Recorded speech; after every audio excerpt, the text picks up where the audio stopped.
हम अपने डिस्कशन का आगाज़ लास्ट वीडियो से करते हैं। वहाँ पर हमने लीनियर रीजन के लिए करंट की इक्वेशन निकाली थी। इस वीडियो में हम सैचुरेशन रीजन को डिस्कस करेंगे।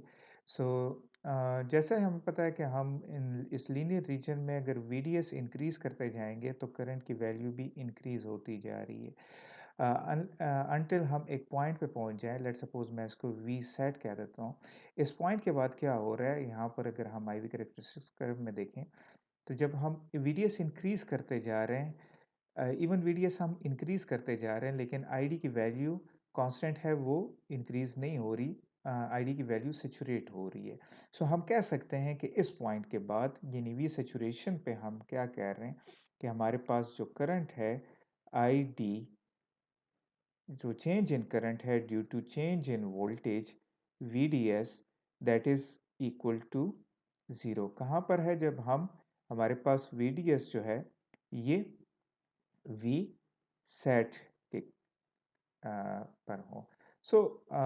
हम इस इक्वेशन का अगर डेरिवेटिव लें, मैं इस इक्वेशन को लिख सकता हूँ d I D by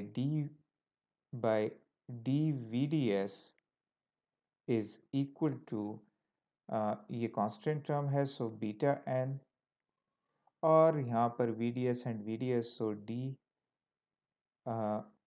into V G S minus V T N into V D S minus V D S square divided by two. ठीक, तो ये V D S dependent terms हैं। ठीक है। अगर मैं इसके डेरिवेटिव को सॉल्व करूं और I D by V D S equal to zero कर दूं और वी डी एस की जगह वी सेट पुट कर दूं, बेसिकली हम वी सेट की वैल्यू फाइंड करना चाह रहे हैं इस इक्वेशन में, तो ये इक्वेशन हमारे पास होगी zero is equal to beta n divided by beta n into, अच्छा इस टर्म का अगर हम डेरिवेटिव लें VDS का तो ये वन हो जाएगा। मैं इसको लिख सकता हूँ VGS माइनस VTN। डेरिवेटिव की वजह से ये टर्म हमारे पास वन होगी, उसके लिखने की ज़रूरत नहीं है, और ये टर्म जो होगी इसके डेरिवेटिव होगा 2VDS, और ये डिवाइडेड बाय 2 पहले से हमारे पास है। 2 के साथ कैंसिल, तो ये हमारे पास ये आ जाएगा। अच्छा, अब यहाँ पर VDS चूँकि हमारे पास V सैचुरेशन है, यहाँ पर मैं डायरेक्ट वैल्यू पुट कर देता हूँ V सेट की। मैं इसको V सेट कह देता हूँ। दिस इज़, चलें यहाँ पर मैं VDS कह देता हूँ, इसके नीचे फिर मैं V सेट लिख देता हूँ। मैं इस इक्वेशन को अब यूँ लिख सकता हूँ beta n into VGS minus VTN into, अब मैं VDS की जगह V सेट की वैल्यू पुट कर लेता हूँ। V सेट, और अगर इस दर से मैं V सेट की वैल्यू निकालूँ तो V सेट मेरे पास होगा V सेट इक्वल टू, ये टर्म जब सिर्फ आएगी ज़ीरो के साथ मल्टीप्लाई होगी, ज़ीरो हो जाएगी। V D S is equal to V G S minus V T N. V set हमारे पास आएगा V G S minus V T N, ये वी सेट की वैल्यू। अब वी सेट की वैल्यू में मैं चूँकि इस पॉइंट पर करंट मालूम करना चाह रहा हूँ, मैं यहाँ पर वैल्यू पुट कर लेता हूँ। I D is equal to, अब वी डी एस की जगह वी सेट की वैल्यू पुट कर लेता हूँ। Beta n into VDS minus, VDS, it should be VGS,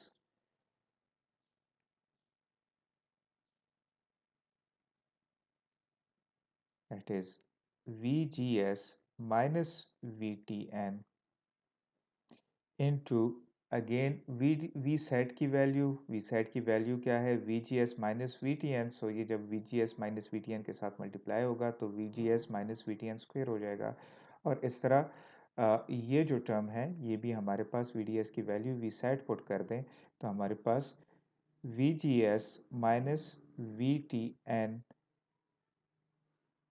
square divided by 2। सो हम इन दोनों को माइनस कर दें तो ये हमारे पास होगा beta n into V G S minus V T N whole square divided by 2। So इस 2 को मैं यहाँ पर भी लिख सकता हूँ। सो मैं डिवाइडेड बाय 2 और यहाँ से मैं इसको इरेज कर लेता हूँ। सो ये मेरे पास अब जो है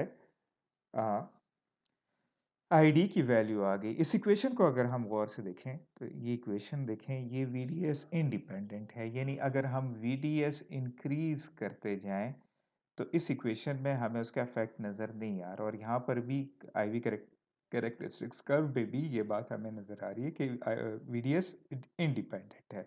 अच्छा, वीडीएस इंडिपेंडेंट है लेकिन वीजीएस डिपेंडेंट है, यानी अगर हम वीजीएस की वैल्यू चेंज करें तो ये करंट की वैल्यू चेंज होगी। ठीक है। सो फॉर लीनियर रीजन हमारे पास आईडी जो है वो वीडीएस डिपेंडेंट है, and for saturation region ID जो है वो हमारे पास जो है वो वीडीएस इंडिपेंडेंट है। ये जो मैंने इक्वेशन लिखी है दिस इज ट्रू, ये इक्वेशन ट्रू है ओनली फॉर लॉन्ग चैनल। ठीक है ना, ये जो सोर्स टू ड्रेन चैनल है इसकी लेंथ ज़्यादा हो तो उसके लिए तो ये ट्रू है। जब हम इस चैनल लेंथ को डिक्रीज करते जाएंगे तो एक और फेनोमेना है जिसको हम चैनल लेंथ मॉड्यूलेशन कहते हैं।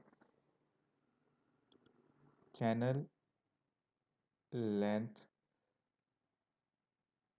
मॉड्यूलेशन, उसका इफेक्ट भी यहाँ पर आना स्टार्ट हो जाता है। चैनल लेंथ मॉड्यूलेशन क्या है, अब थोड़ा सा उसको डिस्कस कर लेते हैं। जैसा कि हमने डिस्कस किया था कि हम जब ड्रेन वोल्टेज अप्लाई करते हैं तो हमारे पास ये ग्रेडियंट जो है ये चेंज होता जाता है। इन्हीं दूसरे लफ्ज़ों में हम कह सकते हैं कि हमारे पास इस drain to source voltage apply करने की वजह से हमारे पास जो चैनल की वोल्टेजेस है वो चेंज होती जाती है। अब एक पॉइंट ऐसा आएगा, लेट्स सपोज जब हम कहेंगे कि वी जब ग्रेटर हो वी सेचुरेशन से, ठीक है, ये वी सेचुरेशन के लिए जो रेड लाइन नज़र आ रही है अगर इससे ग्रेटर हो तो क्या होगा, ये वोल्टेज जो है वीडीएस वो इंड्यूस हो जाएंगी with in this channel.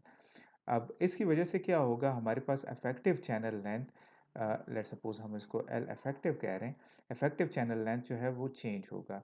Effective channel length से मुराद मेरी क्या है, एक चैनल लेंथ वो है जो कि इस source to drain channel length है जिसको हम एल कह रहे थे। अब इस इंड्यूस्ड वोल्टेज की वजह से क्या हो रहा है कि हमारे पास ये चैनल जो है ये length let suppose delta L जो है ये डिक्रीज हुआ है। सो इफेक्टिव चैनल लेंथ हमारे पास डिक्रीज हुआ है विद माइनस डेल्टा एल। ठीक है। अब ये चैनल लेंथ डिक्रीज होने की वजह से क्या हो रहा है कि हमारा बीटा इफेक्ट होगा। बीटा हमने लास्ट देखा था कि बीटा जो है वो प्रोपोर्शनल है 1/L के, चूंकि अब यहाँ पर L इफेक्टिव है इसलिए बीटा भी चेंज होगा। बीटा चेंज होने की वजह से क्या होगा, करंट की वैल्यू भी चेंज होगी। सो यहाँ पर देख लेते हैं कि हमारे पास वीडीएस इंक्रीज होने की वजह से क्या हो रहा है कि हमारे पास ये जो चैनल लेंथ मॉड्यूलेशन हो रही है, यानी यहाँ पर चैनल लेंथ में चेंजेस आ रही हैं। अब चैनल लेंथ डिक्रीज हो रहा है। अब इस चैनल लेंथ डिक्रीज होने की वजह से क्या होगा, बीटा हमारे पास इंक्रीज होगा। अच्छा, दूसरा फैक्टर क्या है, दूसरा फैक्टर यहाँ पर अब ये ग्रेडियंट भी इंक्रीज हो रहा है, यानी दूसरे लफ्ज़ों में हम कह सकते हैं कि हमारे पास ई जो है यानी इलेक्ट्रिक पोटेंशियल वो भी इंक्रीज हो रहा है।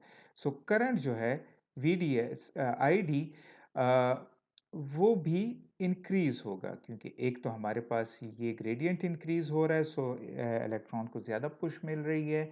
सेकंड जो है वो हमारे पास ये जो इफेक्टिव चैनल लेंथ है ये भी डिक्रीज हो रहा है।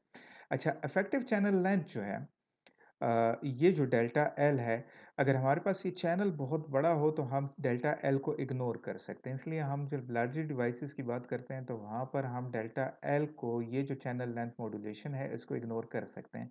लेकिन अगर हमारे पास ये जो डिवाइसेस हैं ये स्मॉलर हों तो उस केस में फिर हम डेल्टा एल को इग्नोर नहीं कर सकते और उसका इफेक्ट जो है वो आईडी पर आता है। सो यहाँ पर मैं लिख देता हूँ कि जब हम वीडीएस को चेंज करते हैं तो वीडीएस के चेंज करने की वजह से हमारे पास जो इलेक्ट्रिक फील्ड चेंज होती है, इलेक्ट्रिक फील्ड और बीटा एन चेंज होता है, तो हमारे पास करंट भी चेंज होगा। इस फैक्टर को इस फैक्टर को इंक्लूड करने के लिए हम जो सैचुरेशन करंट है उसके साथ ये फैक्टर कंसिडर करते हैं। यहाँ पर मैं आईवी कैरेक्टरिस्टिक्स कर्व बना देता हूँ और फिर इस फैक्टर्स को हम एक्सप्लेन करते हैं। सो लेट्स सपोज ये जो है दैट इज इनिशियली जब हम वोल्टेज आईवी कैरेक्टरिस्टिक कर्व हमारे पास सैचुरेशन रीजन के बाद कांस्टेंट आ रही थी। अब जो है अ, अब इन फैक्टर की वजह से चैनल लेंथ मॉड्यूलेशन की वजह से क्या होगा, हमारे पास ये कांस्टेंट नहीं रहेगी, बल्कि मैं इसको एक और कलर में लेट्स सपोज रेड कलर में मैं इसको वो कर लेता हूँ। सो रेड कलर में अब चैनल लेंथ मॉड्यूलेशन की वजह से हमारे पास अब आईवी कैरेक्टरिस्टिक कर्व ये जो हम रेड लाइन में रिप्रेजेंट कर रहे हैं ये होगा। इसी तरह फॉर अनदर वीजी अब हमारे पास आईवी कैरेक्टरिस्टिक कर्व इस तरह नजर आएगी। यहाँ पर देखें हमारे पास इवन आफ्टर सेचुरेशन पॉइंट, यानी ये अगर वी सेट है, उसके बाद अगर हम वीडीएस को इंक्रीज करते जा रहे हैं, वीडीएस को हम इंक्रीज करते जा रहे हैं तो आईडी भी चेंज हो रहा है। और वो किस फैक्टर से हो रहा है, वो इस फैक्टर से हो रहा है। ये फैक्टर जो है ये बेसिकली कंट्रीब्यूट कर रहा है। अच्छा, इस फैक्टर में एक और चीज़ हमारे पास आती है लैम्डा। याद रखें ये वो लैम्डा नहीं है जो हमने डिज़ाइन रूल्स में पढ़ा था। ये लैम्डा है channel channel length modulation factor, modulation parameter, sorry not factor, parameter. ठीक है। अब अच्छा, ये चैनल लेंथ मॉड्यूलेशन पैरामीटर्स को हम फाइंड कर सकते हैं अगर हमारे पास आईवी कैरेक्टरिस्टिक्स कर्व और हम इसको एक्सटेंड करें थ्रू नेगेटिव वीडीएस। तो ये सारी वोल्टेजेस, ये जो लाइन है ये एक पॉइंट पर आकर मीट करेंगी। हम इस पॉइंट को कह रहे हैं वी ए, और लैम्डा जो है ये लैम्डा जो है ये रिलेट कर रहा होता है वी ए विद, इस तरह करके इनके रिलेशन बन रहे हैं। सो लैम्डा की यूनिट्स जो है वो v-1 होते हैं और इसको हम फाइंड कर सकते हैं, ये हमें नोन होता है फॉर ट्रांजिस्टर। सो ये जो फैक्टर है अगर आप इस इक्वेशन में देखें, इस ये जो फैक्टर है ये तो सिंपल जो हमने लास्ट स्लाइड में हमने जो इक्वेशन निकाली थी फॉर सैचुरेशन रीजन वो है, लेकिन ये फैक्टर हमारे पास अब सॉरी ये फैक्टर हमारे पास एक्स्ट्रा आ गया है।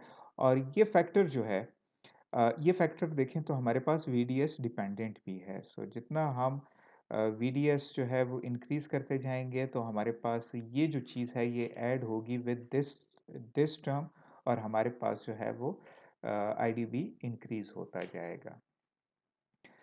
अ, अच्छा, एक और चीज़ वो ये है कि यहाँ पर लैम्डा की वैल्यू भी अफ़ेक्ट करती है। लैम्डा की वैल्यू जितनी ज़्यादा होगी उतना ही ये फैक्टर जो है ये ज़्यादा ऐड होगा और उतना ही ज़्यादा हमारे पास चैनल लेंथ मॉड्यूलेशन होगी। सो समराइज़ कर देता हूँ कि हमारे पास पिंच ऑफ की वजह से, पिंच ऑफ हम उसको कहते हैं कि जब हमारे पास VDS greater than V set हो तो हमारे पास जो वोल्टेजेस हैं वो इंड्यूस्ड हो जाती हैं into this channel. Pinch of की वजह से हमारे पास क्या होता है कि इफेक्टिव लेंथ चेंज होता है, और इफेक्टिव लेंथ चेंज होने की वजह से क्या हो रहा है, हमारे पास बीटा की वैल्यू चेंज होती है, और बीटा की वैल्यू की चेंज होने की वजह से हमारे पास आईडी की वैल्यू चेंज हो रही है। ये किस फैक्टर से हो रहा है, ये इस फैक्टर से हो रहा है। इस फैक्टर को हम मैथमेटिकली भी डिराइव कर सकते हैं, लेकिन इस वीडियो के लिए मैं वो मैथमेटिकल डिराइवेशन नहीं कर रहा, वो कुछ सिंपल से स्टेप्स हैं जिससे हम ये फाइंड कर सकते हैं। तो ये हमारे पास अब फॉर शॉर्टर चैनल लेंथ जो है ये हमारे पास सैचुरेशन वोल्टेज की सैचुरेशन करंट की इक्वेशन आती है। अगर हम लॉन्ग चैनल की बात करें तो हम हमारे पास सैचुरेशन चैनल लेंथ जो है वो इंडिपेंडेंट ऑफ वीडीएस होगा, उसमें हमें ये वाला फैक्टर जो है ये इंक्लूड नहीं करना पड़ता। सो ये था IV characteristics of NMOS transistor. थोड़ा सा मैं इस सारे 2 वीडियोज़ को वाइंड अप कर देता हूँ। हम जो है आईवी कैरेक्टरिस्टिक्स को 3 रीजन्स में डिवाइड कर सकते हैं। कट ऑफ रीजन में चूँकि हमारे पास चैनल नहीं बन रहा होता, इसलिए करंट नहीं फ्लो होता, तो वहाँ पर हमारे पास करंट जो है वो 0 होगा। लीनियर में हमारे पास जो करंट है, वो डिपेंडेंट है ऑन वीडीएस, यानी हम जितने वीडीएस को चेंज करते जाएँगे, हमारे पास जो है वो करंट की वैल्यू चेंज होती जाएगी। अच्छा, यहाँ पर हमने एक और चीज़ डिस्कस की थी, aspect ratio, which is ratio of width of this transistor and length of this transistor. ये हमें आगे जाकर काफ़ी काम आएगी। हम काफ़ी जब हम सर्किट को डिज़ाइन करेंगे तो हम V बाय L को काफ़ी डिस्कस करेंगे। अच्छा, फिर हमने ये तो लीनियर रीजन के लिए था, और सैचुरेशन रीजन के लिए हमने फिर 2 केसेस देखे थे।